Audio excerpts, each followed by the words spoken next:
Et voilà qui nous amène au magazine du dimanche. Notre invité est installé. Mais avant de démarrer notre entretien, je vous propose, monsieur le directeur général, de suivre ce reportage. L'Institut pédagogique national de l'enseignement technique, IPNET, à sa création en 1975, l'Institut avait pour mission assurer la formation initiale et continue, la recherche pédagogique et technique, la production didactique et industrielle, le conseil, la production pédagogique et la formation à l'emploi et au métier de l'enseignement technique, instituteur, professeur des lycées et collèges, entre autres. Une mission qui n'a pas changé aujourd'hui. Un temps manquant d'épaisseur dans la réalisation des objectifs, faiblesse des infrastructures oblige, la donne a changé depuis le 28 mars dernier. Plus de 1,9 milliard de francs CFA avec le soutien de l'ONUDI et de l'Union européenne, injectés dans le renforcement des capacités techniques de l'Institut. Un bâtiment de 2 étages et 6 classes. Mais qu'apprend-on précisément dans cet institut? Il y a les métiers de la formation professionnelle, gestionnaire, financier des écoles, conseiller d'orientation et formateur, entre autres, ainsi que les métiers de spécialité, formation industrielle, fabrication et génie industriel, sans oublier la formation tertiaire, la gestion, comptabilité et la formation générale, chimie, biochimie, entre autres. L'IPNET prépare enfin à différents CAP de l'enseignement technique et à divers doctorats en sciences de l'éducation. Bienvenue, monsieur le directeur général. Merci. On vient d'entendre Franck Quadio. Le 28 mars dernier, vous avez reçu dans vos locaux le vice-président de la République à l'occasion d'une cérémonie. Cette manifestation se situe à quelle occasion? Merci, Hamza Diaby. La manifestation était l'aspect solennel de la remise des constructions, des réhabilitations et des équipements financés par l'Union européenne. Il faut noter que cette institution, l'Union européenne, a financé 11 établissements de formation professionnelle. Pas qu'à Abidjan. Pas qu'à Abidjan, justement, répartis sur tout le territoire national. Alors, et donc, à la faveur de cette manifestation du 28 mars dernier, c'était la partie solennelle de la remise des équipements et des réhabilitations, puisque l'IPNET a bénéficié du plus gros investissement de la part de l'Union européenne. Il faut dire que l'investissement global s'élevait à près de 19 milliards. Exactement, 28,5 millions d'euros, donc un peu plus de 18 milliards de francs CFA. D'accord. Dites-nous, l'IPNET, c'est quoi les missions de cet institut? L'IPNET, vous l'avez dit à l'entame, est une grande école d'enseignement supérieur de formation de formateurs. Et sa mission, à sa création, comme vous l'avez si bien dit en 1975, est de former des formateurs pour les établissements de formation professionnelle en Côte d'Ivoire. Les centres de formation professionnelle, les lycées professionnels, les unités mobiles, toutes ces structures doivent avoir des formateurs. Et la mission de l'IPNET est donc de pourvoir justement ces établissements à des compétences pour former les jeunes Ivoiriens.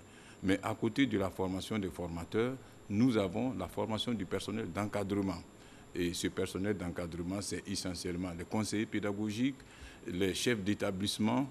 Et à côté d'eux aussi, on a d'autres personnels, à savoir les conseillers d'orientation, les éducateurs et les secrétaires exécutifs chargés des relations formation-emploi. Ceux qui entretiennent la liaison entre le centre de formation, le lycée professionnel et l'entreprise. Alors, la destination de vos diplômés, ce sont les lycées techniques, les lycées professionnels. Et les centres de formation professionnelle, et même les unités mobiles et les ateliers d'application. D'accord. Mais dites-nous, pourquoi l'IPNET n'est pas aussi connu que l'École normale supérieure? Bien, l'IPNET n'est pas connu et ce sont des hypothèses que nous formulons régulièrement. L'IPNET n'est pas aussi connu que l'École normale supérieure. Ça procède peut-être des conditions historiques. L'École normale supérieure est plus ancienne que nous. Nous, vous l'avez dit, nous avons été créés, l'Institut a été créé en 1975. Il y a quand même 44 ans. Il y a 44 ans. Général. Bon, oui, 44 ans, c'est vrai. Mais vous savez aussi, il y a les conditions socioculturelles. Et moi-même, je suis un ancien élève du lycée classique de Cocody. Et nous disions, dans le temps, quand nous faisons à l'occasion des rencontres de l'OASU, des compétitions avec le lycée technique, on disait, voilà, ce sont les forgerons, les maçons, etc.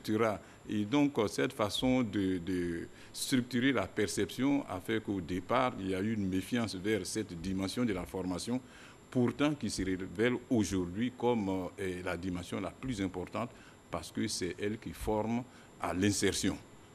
L'autre, l'éducation nationale, avec tout le respect qu'il faut, puisque je suis même membre de ce ministère, donne les compétences générales, mais les compétences professionnelles pour insertion, c'est la partie professionnelle. Et c'est quoi les modules? Quels sont les modules qui sont enseignés là à l'IPNET?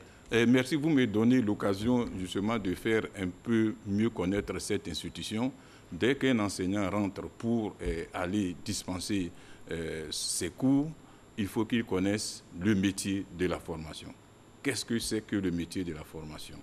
Le formateur, c'est celui qui prépare ses leçons, donc qui travaille en dehors du lieu de travail, chez lui à la maison. C'est celui qui fait la correction des copies, tandis que les autres regardent la télévision. Et il faudrait qu'en rentrant à l'IPNET pour prétendre être formateur, il faut qu'il soit conscient de cette exigence. Il y a donc les modules de connaître le métier de formateur. Il y a connaître le métier, le module de définir les objectifs pédagogiques. Et ça, c'est très important, M. Diaby, parce qu'on ne définit pas des objectifs n'importe comment. Il y a des critères. Sinon, la communication pédagogique devient déficitaire et ne permet pas à l'apprenant futur formateur, de savoir ce qui est attendu des formés. Il y a ensuite le module de concevoir les outils d'évaluation. Et quand on forme, il faut évaluer, mais on n'évalue pas de façon arbitraire. Et il y a une règle de l'art d'évaluation de la formation. Et entre la capacité de définir les objectifs et l'outil d'évaluation, il y a la possibilité des techniques d'animation. Je crois que nous avons ça comme compétence en commun, les techniques d'animation et les techniques de dynamique de groupe, etc. Et en gros, ça, ce sont les sciences de l'éducation. Voilà, ce sont les sciences de l'éducation qui permettent donc de déterminer ce parcours de formation. Et à l'IPNET aussi, on enseigne les métiers de l'agriculture. Oui, c'est un projet, c'est d'ailleurs une perspective qui nous mobilise actuellement.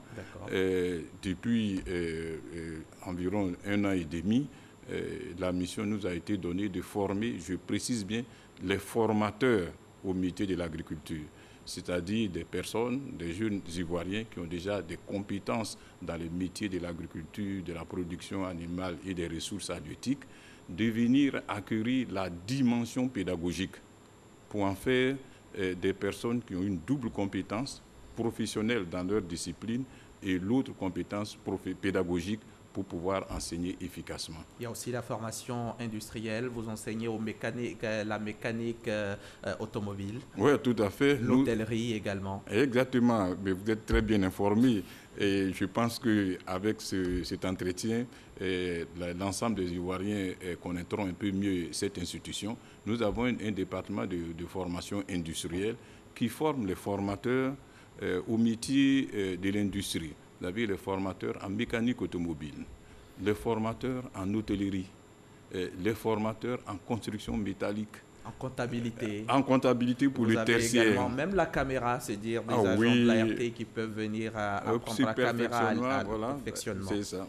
Et nous avons même des personnes célèbres à la RTI qui ont fait leur début à l'IPNET, Arantes de Bonali, qui est cinéaste. Qui est passé chez vous. Voilà, et nous avons Doukouré Ibrahim à Radio Al-Bayan, qui également est passé chez nous. Nous avons un studio, mais tout est parti du studio pour faire la simulation. C'est un studio d'enregistrement d'une prestation pédagogique et qui est ensuite exploité à des fins critiques pour bien enseigner. Et en évoluant, nous avons glissé vers la formation de tous ceux qui s'intéressent aux formations qualifiantes dans les métiers de l'audiovisuel. Mais dans ce cas-là, c'est quoi la différence à ce niveau, hein? C'est quoi la différence entre vous et l'ISTC? Vous faites le montage, vous faites la caméra, vous faites tout cela. C'est quoi la différence? Non, la différence est grande. L'ISTC, c'est la grosse cylindrée. Nous faisons une formation qualifiante. Juste une formation qualifiante pour le montage, pour la prise de vue, pour, j'allais dire, concevoir des séquences filmées, mais nous faisons justement la formation qualifiante, pas de formation diplômante. Et vous formez les formateurs. Exactement. Comment on intègre l'IPNET? Comment j'entre à l'IPNET si aujourd'hui j'ai envie d'y aller? Pour entrer à l'IPNET, il faut être titulaire d'un diplôme de formation professionnelle. C'est très important d'abord. Première condition. Voilà. Et puis, il faut avoir un âge en dessous de 38 ans. Voilà, ça se comprend. Ce n'est pas l'occasion de développer ici, mais il faut pouvoir travailler et être éligible à une pension proportionnelle. Donc, il ne faut pas rentrer trop tard. Donc, c'est 38 ans, âge maximal pour rentrer à l'IPNET. Ensuite, il faut avoir de l'expérience professionnelle. Combien d'années? Minimalement, 3 ans sont requis pour pouvoir postuler au concours d'entrée à l'IPNET. Et la forme, d'accord, allez-y. Et vous voyez, M. Hamza, il s'agit pour nous, IPNET, pour une formation pédagogique réussie, de former des personnes qui ont une expérience professionnelle. Parce que vous faites les cours théoriques dans une classe et après, vous vous transposez en atelier et là, vous démontrez que vous avez le métier dans le corps. Si vous n'avez pas d'expérience professionnelle, vous ne pouvez pas être un bon professeur de pédagogie professionnelle. Et la formation, ça dure combien de temps? 2 ans à l'IPNET, une première année où nous avons les renforcements sur le contenu de la spécialité et une deuxième année, une partie de la deuxième année en établissement pour pouvoir faire des simulations d'enseignement sous le tutorat d'un enseignant bien formé et bien expérimenté. On parle de plus en plus de formation par compétences chez vous. Ça m'amène à vous demander, c'est quoi vos perspectives, les projets de l'IPNET?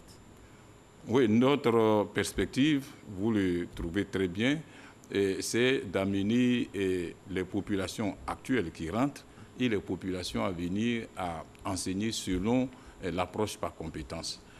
Vous savez, les pédagogies dans la formation professionnelle sont calquées sur ce qui se passe dans l'industrie de production. L'industrie a inventé l'Organisation scientifique du travail avec Taylor, et vous le savez, et Taylor a parcellisé les tâches par objectif. Et ça a influencé la pédagogie professionnelle par objectif, où il faut découper les tâches. Et à un moment donné, il y a eu un recul et on reprochait à des personnes formées suivant ce processus d'être rigides dans la pensée. On disait qu'il y avait un découpage, mais rien n'était fait pour mettre tout cela ensemble. Et aujourd'hui, on demande à l'ouvrier de ne pas être celui qui obéit, mais celui qui ajoute de lui-même, donc de la valeur ajoutée par rapport à son poste. Donc, ça a amené à reconsidérer la pédagogie par objectif pour faire la promotion de l'approche par compétence. Voilà. Et l'IPNET s'approprie progressivement cette pédagogie et nous l'appliquons aux nouvelles populations qui rentrent et nous allons faire une formation continue pour tous ceux qui sont déjà sortis. C'est quoi la situation de l'IPNET par rapport au système LMD? Oui, le système LMD, l'IPNET ne peut pas échapper, M. Diaby. C'est une directive de l'Union économique et monétaire ouest-africaine qui demande aux institutions africaines de se mettre au LMD pour permettre une comparabilité des diplômes de l'espace ouest-africain. Alors, donc, l'IPNET délivre les certificats d'aptitude pédagogique. Et comment nous avons opéré pour répondre à cette exigence? C'est à partir des bulletins que nous délivrons. Nous avons transformé nos unités de formation en unités d'enseignement et nous y avons affecté des crédits qui permettent de situer nos diplômés dans l'espace sous-régional. C'est bon. Merci. Merci. Monsieur Berthet. Zakaria Berthet, directeur général de l'IPNET, l'Institut pédagogique national de l'enseignement technique et professionnel. Je rappelle que vous êtes venu nous parler de la formation et des projets de l'Institut. Merci encore d'avoir répondu à notre invitation. Quant à vous, chers téléspectateurs, ce journal est terminé. Merci de nous avoir suivis et bon dimanche sur la chaîne qui rassemble.